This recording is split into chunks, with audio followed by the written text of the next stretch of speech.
Howdy, friend. Sam Houston here, hoping you're living in high cotton. And if you're lucky enough to be in Texas, I know you're most of the way there. Now enjoy your daily dose of Texas history and Texas pride. Howdy, friend. Welcome back to the Feed Bandit podcast and your Texas History Roundup for June 21st. In 1835, when Texians met at San Felipe, they were shown an intercepted letter from General Martin Prefecto de Cos to the local customs collector that read in part, quote, "In a very short time, the affairs of Texas will be definitely settled. These revolutionists will be ground down." End quote. After General Antonio Lopez de Santa Anna had taken dictatorial power, he had ruthlessly put down resistance in the state of Zacatecas, so Texians knew the consequence of resistance. In 1876, Antonio Lopez de Santa Anna died in obscurity in Mexico City. He was born on February 21st, 1794, at Jalapa, Veracruz. In 1833, he was elected president of Mexico as a liberal, but in 1834, he became an autocratic centralist. On March 6, 1836, his forces overran the Alamo, killing all defenders. 6 weeks later, he was defeated at the Battle of San Jacinto.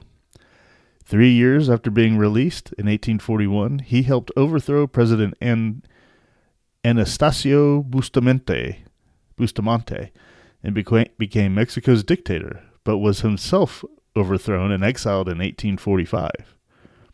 Santa Anna returned to Mexico to fight against the United States and after defeat retired to exile.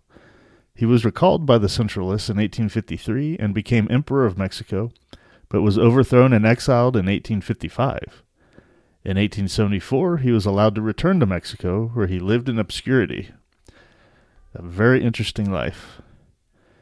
In 1889, tax assessor Kyle Terry, a woodpecker, was killed in Richmond, thus initiating the Jaybird Woodpecker War. In 1917, the Humble Oil Company, chartered in Texas in February 1911, was reorganized and incorporated as the Humble Oil and Refining Company. It later became a wholly owned subsidiary of Standard Oil of New Jersey, and on January 1st, 1973, became Exxon Company. In 1969, Maureen Connolly Mo Brinker died in Dallas. She grew up in San Diego and had a stellar tennis career in the 1950s before moving to Texas in 1963. In 1951, at the age of 17, she was the youngest woman on the U.S. Whiteman Cup team.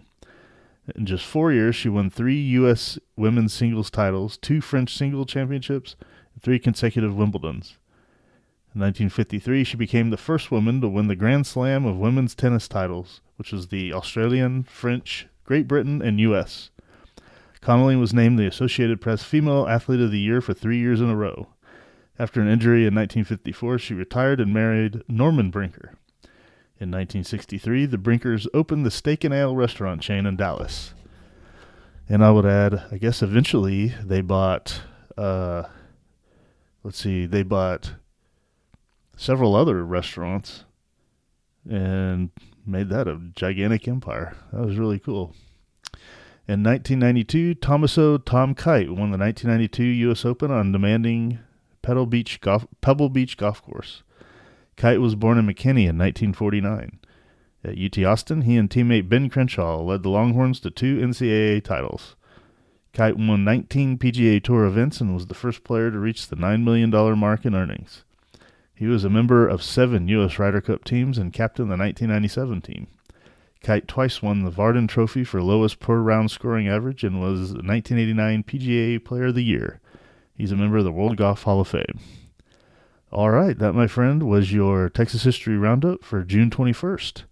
Thanks so much for listening, and we'll catch you back here tomorrow on the next one. You take care. Well, there you have it. If you like our podcast, check us out at feedbandit.com. There you'll find awesome Texas First outdoors gear and apparel. Your purchase helps support the Bandits and keeps this podcast on the air, fighting for you and for Texas. Remember, preserve the tradition, protect the legacy. Until next time.